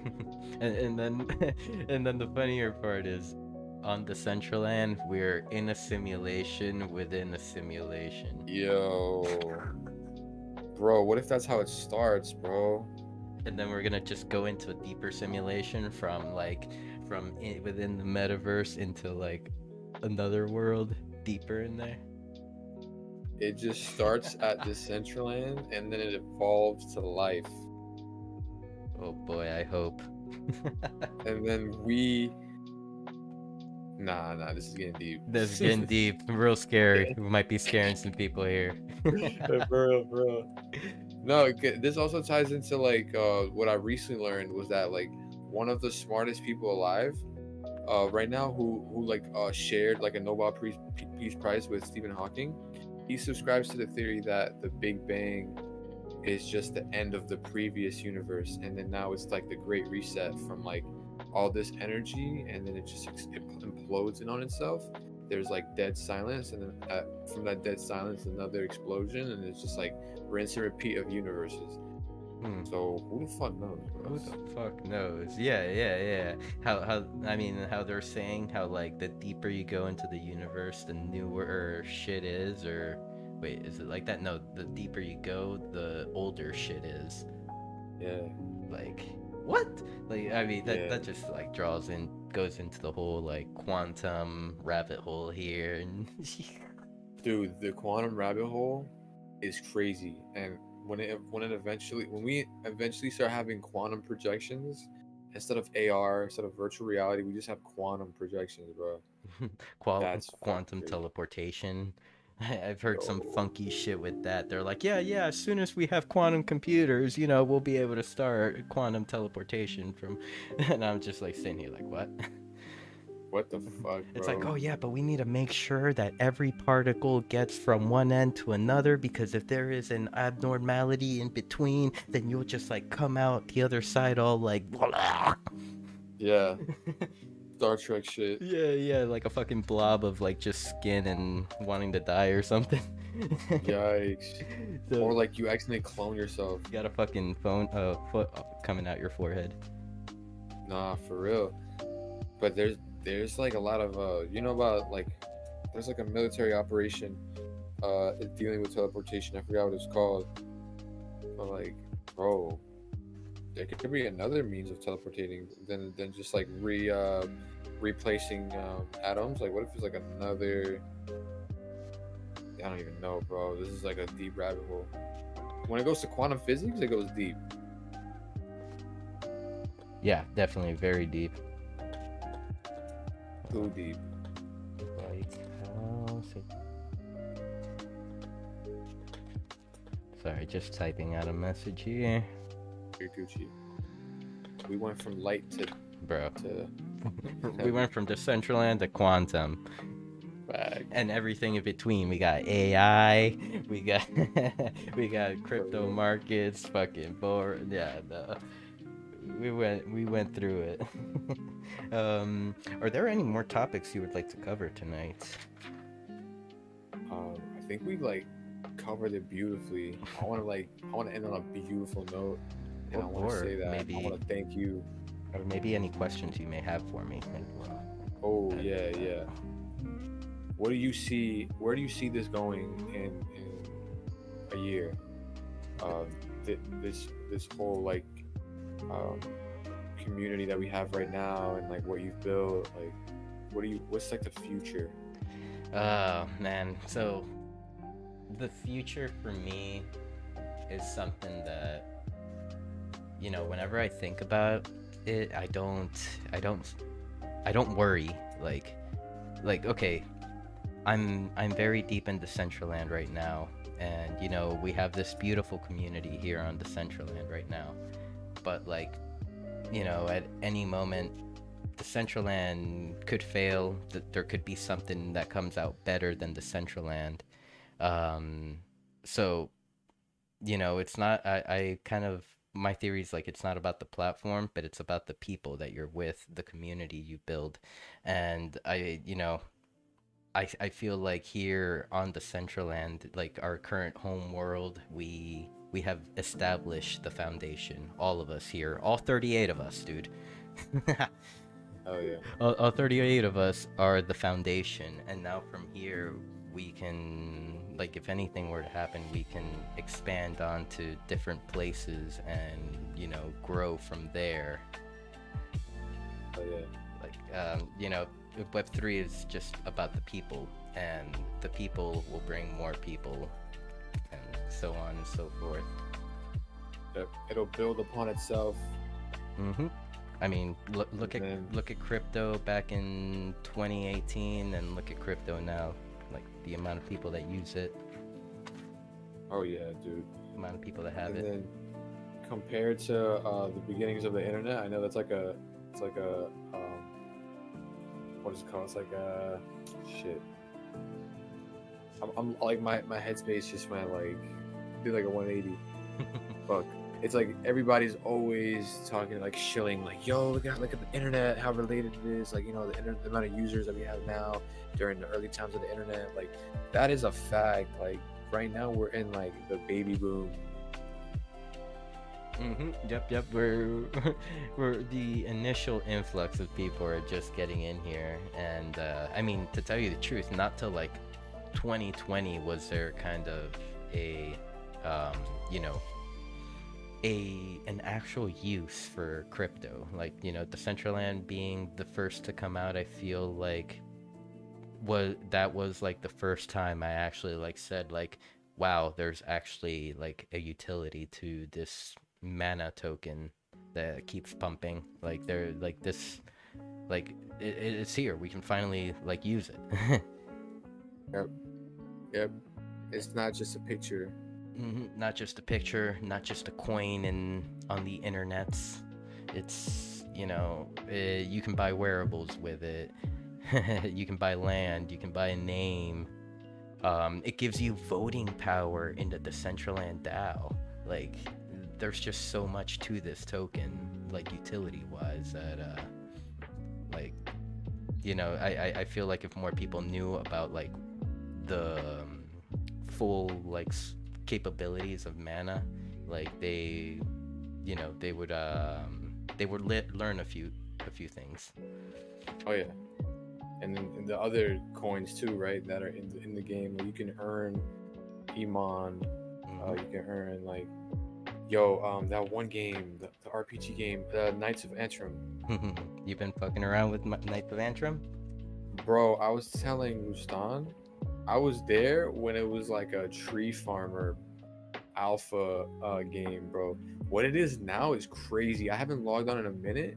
Yo, what the fuck, bro? That shit is crazy. For real? Like, That shit is building.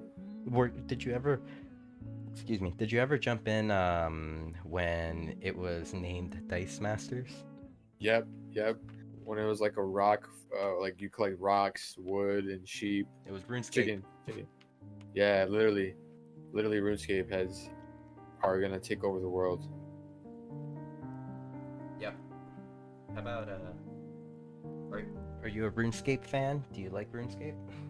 That was a little bit before me, and I wish I was in RuneScape, bro. I mean, never too late to get into it, because you know, as far as I'm always seeing people, like millions of people still playing it, including like my roommate. My roommate still plays RuneScape after like 15 years. Tap in then, because I totally forgot it's still going. So there's another game called Exodus. That is also like a RuneScape-y like kind of game. Yeah, I did peep that one as well. I think I joined in when it was like early. I think it's probably developed now, right? It's a bit more developed now. There's you know, they put in fishing, mining, a bunch of stuff. Like I remember like the first time I jumped in, I couldn't even get my my axe to cut wood, and it was just broken for the longest time. But then, you know, last time I was there, which was maybe like like a few weeks ago. Everything was working fine. Got my axe. It was smooth. For some reason, it hit me with the degenerate, grindy vibe. You know, like the like I just harvested this much piece of wood. Oh, leveled up. How exciting! And just keep going. Right.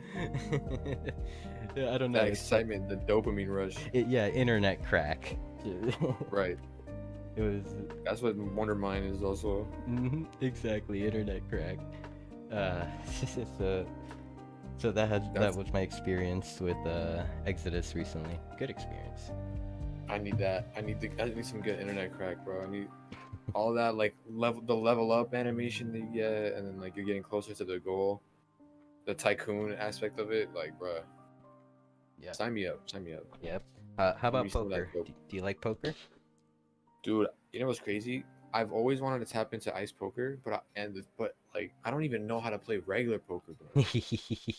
So I'm lacking in real life as well. I mean, if you ever want to give ice poker a try, like a demo, I could probably get you a demo period from someone delegating one to you, so you can like, give it a go. Hell yeah, I need to learn some poker. Get best way to learn, get the phone app, the poker app, WSOP, I think it's called, World Series of Poker. Yeah. Get that? WSOP, it's like an app for your phone. It's like very well-known app for poker. Yeah, I'm downloading this. Yeah, they I'm not to flex, but I mean, I have like 400 million chips in there. No flex, everyone. So I'm guessing you're a poker legend. A poker legend in my head. But you know, everyone on stream has watched me fucking rage and lose my chips at some point. Content though. Yeah, like, you know, just like some bullshit dude goes all in with like 2-7. I go all in with a decent hand, Jack Queen or Ace King or whatever, and then they hit like their 2 on the river, and I'm just like, fuck. I don't even know. Like the river. I need to like see, the river would be the last card that is drawn on the table, the 5th card. Oh really? That's an interesting name to give it. Yeah, they call that the river. The turn is the 4th card, and then the flop would be like the first 3 that they show after like initial betting is over. Huh. I feel like poker also teaches you like life lessons. It'll teach you that everyone's a fucking liar. Right. I don't know if that's a life lesson you want to be learning, but I mean, kind of. I know I've known some of the realest G's like go downhill when, like, you know, morally when it comes to poker, including myself. Especially betting. I'll be a piece of shit. When it comes to money, especially, I can't imagine. Oh, fuck me. Fuck it, bro. Like, that's what life's about. Lying. Rusan says, nah, he's right. Poker is life. You win some, you lose some. Take risks. Okay, thanks. Facts. That's my guy. Nah, bro. Honestly, I also need to learn how to play chess. I don't know how to play chess, bro. Oh, gotta get on chess. Chess is a very fun game. I get wrecked every time because, like, my chess experience goes back to like my kid years with my stepdad. Wow. Well, that's also life right there. Memories. Yep. Strategy, war. Word. Rusan is saying, how dope is it that the gunk dump helmet is mewing? You see him wearing the gunk dump helmet with the mew. Hell yeah. That's legendary as fuck. Oh my god, I just saw the cam. Oh, Billy is also saying that there is a chess game in the Decentraland now, so maybe something you could like kind of explore, maybe one day make a video about, because I do think it's like a little theme park around it. Hell yeah, I'm definitely, dude. This is like a good paradigm shift, like this conversation, because it's hitting a lot of points that I need to address in my life. Chess, man. I need to play chess. Chess is also one of those like life learning games. Yep. Yeah, I mean, there have been many great people that are just like chess geniuses. I bet Rustan, he's a goat. I bet Rustan is like a chess genius. I don't want to fuck with him. Definitely.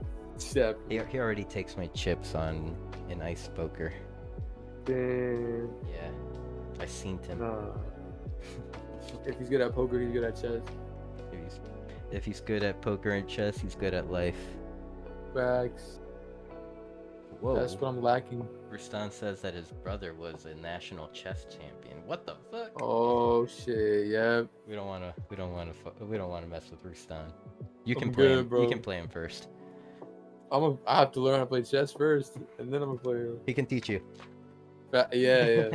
That's the best way to learn. To be honest. So, any more questions for me tonight? I think we're straight. We're all I'm a good? little bit like I'm like perfectly drawn out. I love every second of this, dude. And I'm glad that we had this conversation. I'm glad that I met you. And I'm hoping to have way more. Because this is like the beginning in my eyes. This is the beginning of like something like a whole new level in my like Decentraland experience. And just, yeah. Totally. Yeah, I mean, there's definitely something special about the Decentraland. Like, even to the point where, you know, there are some community members that, like, including myself, like the Decentraland changed our lives. Like the Decentraland changed our lives in a way where, like, previously in life we did not ever find ourselves in like this world doing what we do, but here we are. And you know, some of those individuals like are like now big and, like, you know, have sustainable companies within Web3. And so, you know, the Decentraland, not just the Decentraland, but Web3 in general, the sky's the limit. We create our opportunities here. We're next in line to build those huge companies with what we know, and like the companies will be amazing to the people, the actual supporters, because we're like, you know, we're here in like this early time period of Decentraland. We see what's going on, we see what's right, we see what we like, and then we'll learn eventually 10 years from now, 20 years from now, if there is another Decentraland or if it's still Decentraland, we'll be the pioneers and just like building the community on and on and on and on. And I mean, in the whole Web 2 aspect of things, like corporations, they haven't even created our positions yet, or they're in the middle of creating our positions. Like, you know, slowly but surely, like, you keep hearing the position of chief metaverse officer popping in and out. So, like, you know, this is like the beginning, and then as we move in, I see a future where, like, all NFT projects and corporations will have like a metaverse sector with a metaverse chief officer and, you know, their metaverse board members, so on and so forth, event organizers. Like, yeah, it's gonna be a whole thing. It's gonna be great. It's gonna be huge. And we have the opportunity to be those like metaverse creative directors, because we have this early experience, and we could be like the next top 500 companies, you know, creative director that they call for. It's like, better look out, Meta will be calling us shortly. For real? Yo, Meta, oh my god, they have nothing against Decentraland, bro. Nah, it's a little weird. Like, I mean, they do create experiences, but I don't know, it's like vanilla. I don't know. Where it at though? Where it at though? For real. Shout out Meta. Kidding. Shout out Meta. Mr. Zucky, please put out some more meta news so we can pump. For real, yo, pump up mana, bro. I dare you. Nah, but that was crazy. That pump was insane, dude. Rustan, meta don't pack no cucumbers. Okay, he is totally right. Okay, you see on the screen, you see the red pants on Rustan, the male representation of it. Look in the crotch area. Look what surprises he added. Oh, he told That's you? legendary. Of course. Yeah. Probably during that video in the interview, he's like, "Oh yeah, by the way, the pants I'm wearing, it's got a big dick." I forgot to include that, bro. But yeah, that's fucking legendary. Fucking. So any final thoughts before we close out? Final thoughts. I appreciate everybody. I appreciate you. We're building something massive. Like, this is gonna be in textbooks. Like, the few people that have been building this, and then we're just gonna like pioneer it for the next wave of people to come in here. And then we're WGMI. That's it. That's all I gotta say. WGMI, we all gonna make it. Wag me. Speaking of Wag me, will you join us on Wednesday evening at 9 o'clock Eastern? Wednesday. We usually host or Tank Poco and the Baby Dolls will host Wag Me Wednesdays, and this week's theme is yummy. So get your yummy wearables out. If that's like a lizard, lizards are yummy in some parts of the world. They're like mini alligator bites, Yep, I'm with that. You know what? I'm there. I'm home Wednesday all day. Let's go. So boom. Oh, that was a good segue too. and I mean, also join us for the community building Twitter space. Kanessa, the pink-haired avatar that's shaking her booty currently.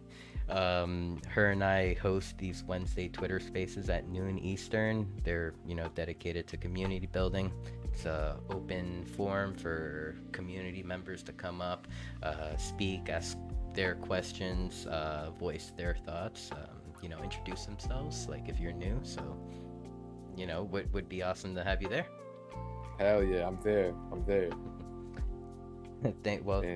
Thank you, Armen, for joining us tonight. It's been an amazing conversation, and I mean, Rusan was like totally right. Whenever I had showed him who was coming on tonight, he just said you two are gonna vibe, and we did.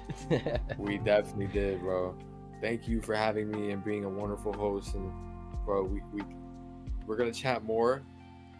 And I already know, bro, like this is the beginning. This is the beginning of everything. Shout out everybody that's in here once again. Thank you, Armen.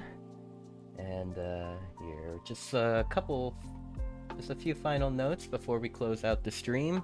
I want to thank all my sponsors, Dr. Drip, Songbird Collectives, Foxboards, Meta One Designs, and of course, the lovely Baby Dolls. Thank you for all you do in the space. Thank you for always being so supportive for my channel, as well as like even the content that I make. I really I have lots of love for you, for my sponsors, and I have lots of love for everyone on Decentraland, everyone that's on this parcel. Wag me but none of that fake wag me shit.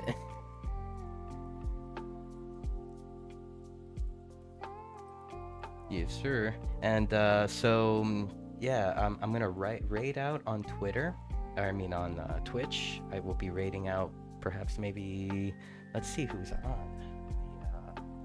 Maybe one of our DJ friends is on tonight. We can.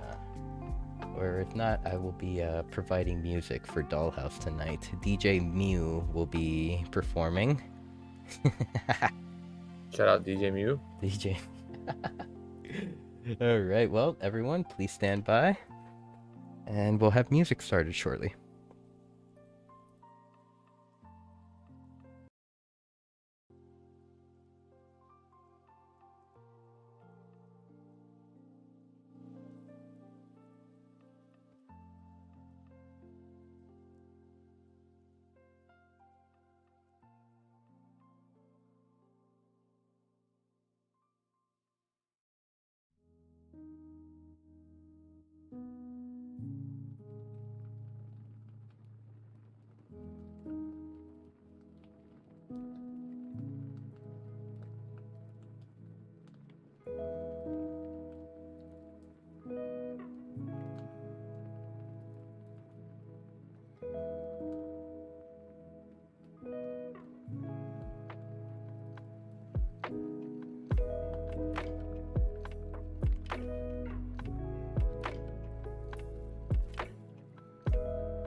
So to all my viewers right now, what are you guys feeling? Like, do you guys want to see a drummer, a singer, or maybe some probably crazy EDM sets?